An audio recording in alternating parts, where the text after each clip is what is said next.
Hello everyone, how are you all? Myself Nurullah Azari and you have started watching Modify Physics. Before moving to the lecture, if you are new in this channel, make sure you have subscribed and don't forget to hit the bell icon so that you will never miss an update from this channel. Okay, without any further delay, let's get started. तो basic mathematics for physics के series में vectors के 4 lecture अभी तक आ चुके हैं। आज हम लोग वेक्टर का 5वां लेक्चर देखेंगे जिसमें हम लोग जानेंगे angle between two vectors, means दो वेक्टर के बीच का एंगल कैसे फाइंड करते हैं, है ना। तो दो वेक्टर के बीच के एंगल को फाइंड करने आज सीखेंगे हम लोग। इससे पहले हम लोग पहले लेक्चर में हम लोगों ने सीखा था वेक्टर्स और स्केलर्स के बारे में। दूसरे लेक्चर में हम लोगों ने सीखा था कि वेक्टर को रिप्रेजेंट कैसे करते हैं, है ना। तीसरे लेक्चर में वेक्टर्स के कुछ टाइप्स को सीखा था। चौथे में भी कुछ टाइप्स आए थे। आज जो 5वां लेक्चर है ये इसमें हम लोग पढ़ेंगे एंगल बिटवीन टू वेक्टर्स को, ठीक है। तो ये सारे जो लेक्चर्स हैं आपको प्लेलिस्ट में मिल जाएंगे। बेसिक मैथ्स का एक प्लेलिस्ट है यूट्यूब पे, उस प्लेलिस्ट में ये सारे लेक्चर जो प्रीवियस लेक्चर हैं जिन लोगों ने अभी तक नहीं देखा है वो प्रीवियस लेक्चर आपको प्लेलिस्ट में मिल जाएंगे, तो वहां से आप लोग देख लीजिएगा।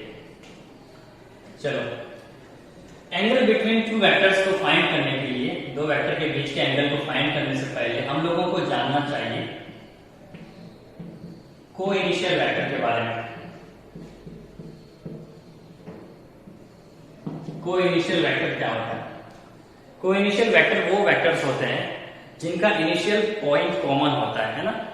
ऐसे वेक्टर्स को कोइनिशियल वेक्टर बोलते हैं जिन वेक्टर्स का इनिशियल पॉइंट कॉमन होता है, मींस उनका टेल मिला हुआ होता है।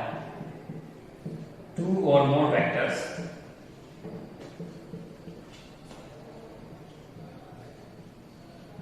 having सेम इनिशियल पोजीशन या सेम इनिशियल पॉइंट,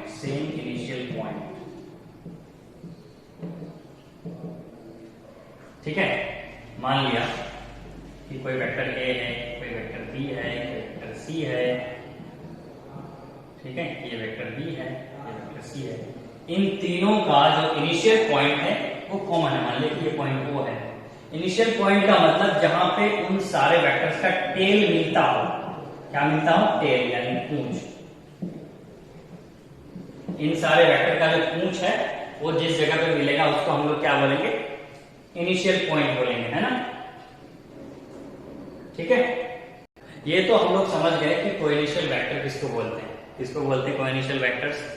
दो या दो से अधिक वेक्टर्स जिसका इनिशियल पॉइंट कॉमन हो, मींस इनिशियल पॉइंट एक ही हो, उसको क्या बोलेंगे हम लोग? कोइनिशियल वेक्टर बोलेंगे, ठीक है। चलिए, ये समझ गए।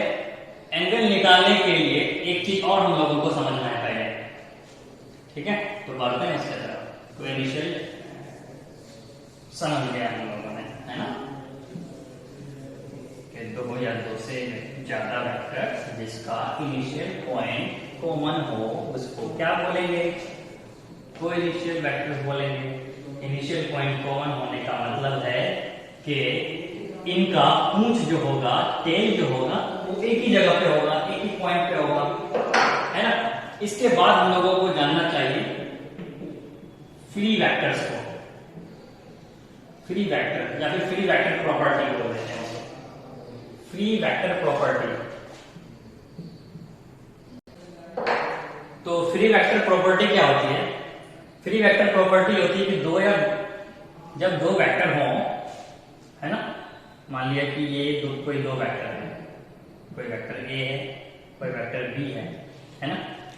इन दोनों वेक्टर को हम लोग या तो लाइन के अलोंग, ये जो इसका लाइन है ना, इसके डायरेक्शन के अलोंग हम लोग इसको स्लाइड कर सकते हैं, खींच के वेक्टर ए को यहां पे ला सकते हैं, है ना।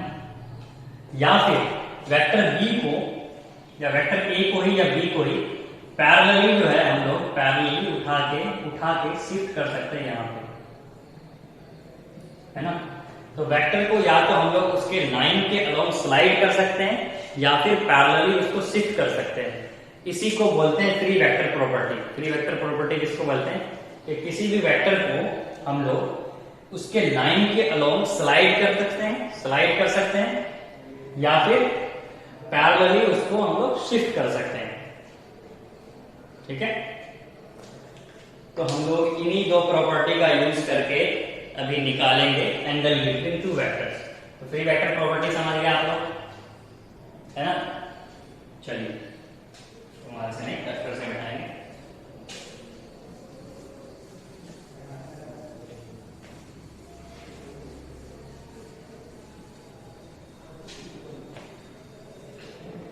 एंगल निकालने के लिए सबसे पहला जो है होना चाहिए कोइनिशियल होना चाहिए। क्या होना चाहिए? कोइनिशियल होना चाहिए। दूसरा हम लोग क्या लेंगे? कोइनिशियल होने के लिए हम लोगों को अगर कोइनिशियल नहीं है तो कोइनिशियल बनाना पड़ेगा। कोइनिशियल कैसे बनाएंगे? फ्री वेक्टर प्रॉपर्टी का यूज करके कोइनिशियल बनाएंगे, है ना। दूसरा हम लोग मिनिमम वाला एंगल लेंगे।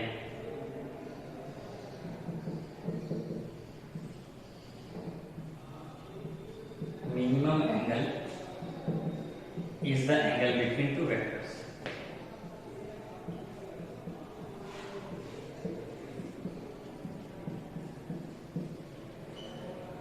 अब देखो, मान लिया कि ये कोई दो वेक्टर है, कोई वेक्टर ए है, कोई वेक्टर बी है।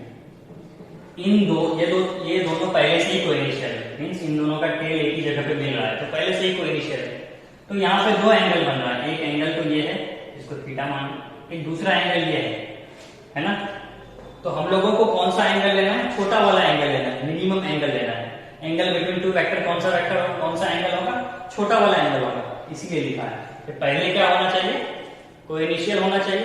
तो अगर कोइनिशियल नहीं है तो हम लोग कोइनिशियल करेंगे, और दूसरा हम लोग छोटा वाला एंगल लेंगे। ठीक है, चलिए कुछ एग्जाम्पल से समझते हैं इस बात को अच्छी तरह से।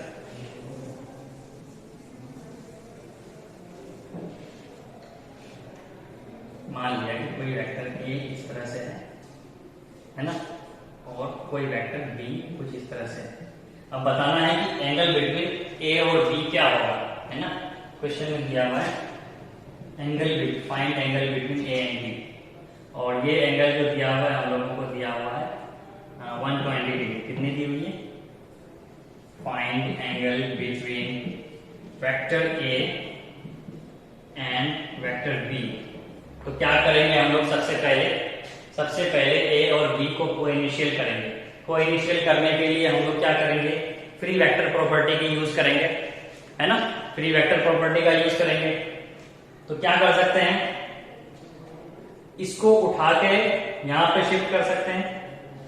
नहीं हो रहा वैसे जो होगा ना, ए को उठा के हम लोग शिफ्ट कर सकते हैं या बी को स्लाइड करके ला सकते हैं। कैसे करें कोइनिशियल? बताओ क्या करें कोइनिशियल करने के लिए? टेल से टेल मिलाना है। तो सबसे अच्छा तरीका है कि हम लोग उठा के ए को स्लाइड करके यहाँ है, तो ये वेक्टर ए बन जाएगा, है ना। ए को स्लाइड करके वहां ले आया, तो जो ये एंगल है, ये एंगल क्या हो गया? एंगल बिटवीन टू वेक्टर हो गया, ये थीटा एंगल। तो ये थीटा एंगल की वैल्यू कितनी है? ये पूरे लाइन पे 180 डिग्री की एंगल बनती है। तो 180 degree theta is equal to क्या होगा? 180 डिग्री माइनस 120 60 डिग्री, है ना। तो थीटा की वैल्यू कितनी आ गई? 60 डिग्री। चलिए और एग्जांपल देखते हैं हम लोग कुछ और अच्छा सा।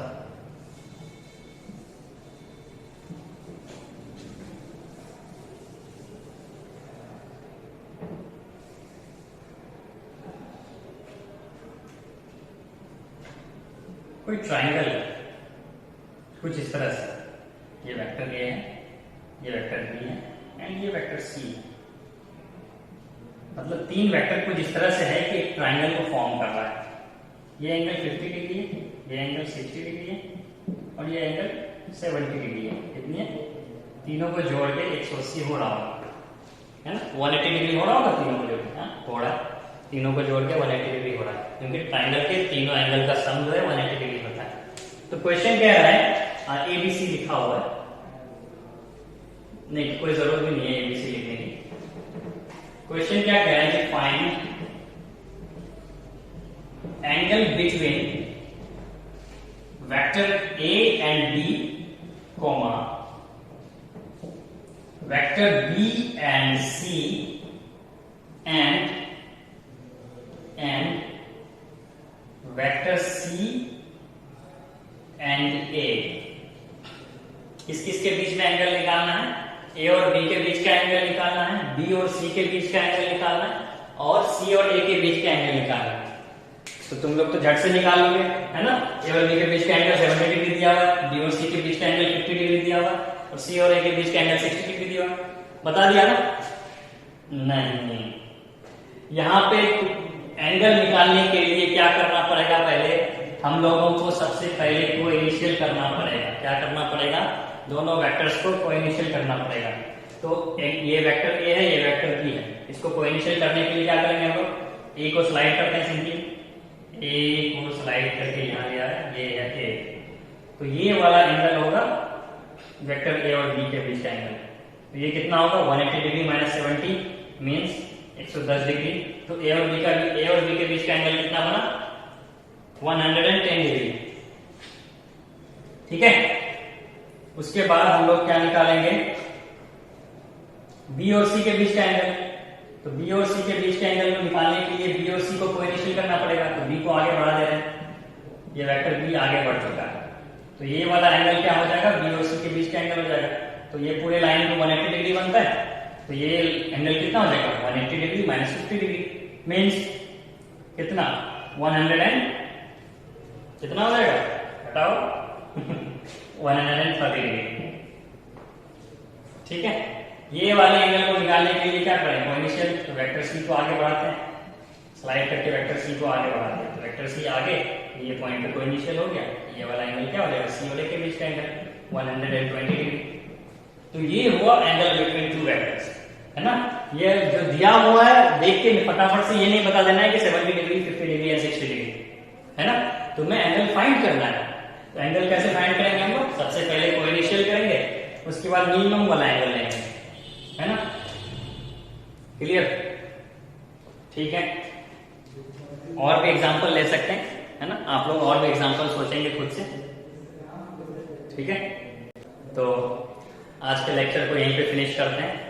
अभी वेक्टर का और भी पार्ट आना बाकी है, तो stay tuned, keep working hard. All the very best.